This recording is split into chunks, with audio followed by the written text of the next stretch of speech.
Hey all, welcome to the back channel. In this episode, we're going to talk about the unsexy part of fundraising that pervades the whole thing and that most people don't realize is the underpinnings of fundraising.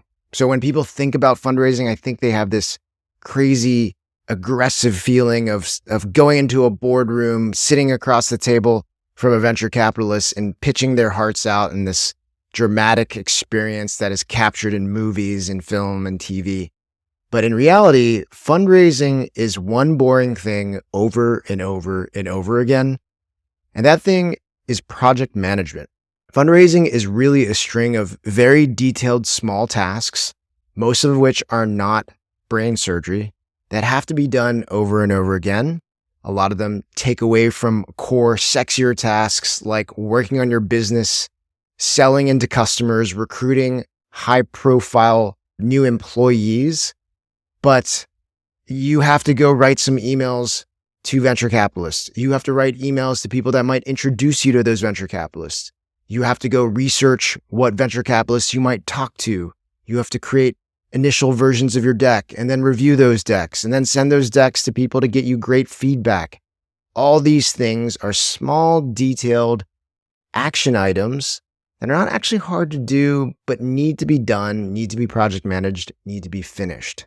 And so whenever I get people prepared to do a fundraise, I get them ready to understand that what they're about to get into is a string of project management tasks. Some of the things that they need to be ready to do are project manage themselves around difficult and annoying tasks like research, writing emails, mapping connections. And then as they're running the process, they need to be great at project managing other people and holding them accountable to what they said they would do. So if someone says that they're going to make an introduction, you have to be ready to follow up on them. Make sure they make the introduction when they said they would. If you're a startup trying to sell into enterprises, I'm sure you've been dreading getting some sort of certification like SOC 2 or HIPAA. I know I did when I ran my last startup, and it cost us a lot of important deals. Well, you're in luck because not only is there an awesome solution called Vanta that makes the process dead simple, but also funded listeners get $1,000 off their service just by going to vanta.com/funded. Check it out. As you come away from meetings with venture capitalists, you also need to be ready to set a timeline, set expectation of your follow-up so that people don't see what you do and read into it as being desperation. No, it's because you have a certain project plan that you're following up on. So get ready for what I call project management hell. A couple things that will help you do that is to become a great communicator. Communicate with the people on your team that you're going to need to work with in order to get some stuff done. Be a great micro communicator. So as you engage with someone that you expect something from, be ready to tell them what your expectations are.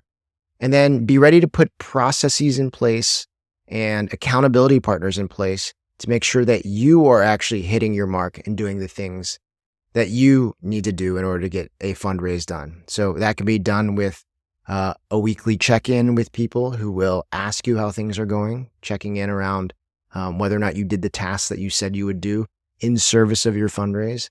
So that is my overview of what fundraising actually is. Get prepared to do this very unsexy task of project management over and over again if you want to be successful in fundraising. That's this episode of The Back Channel. I'll see you next time.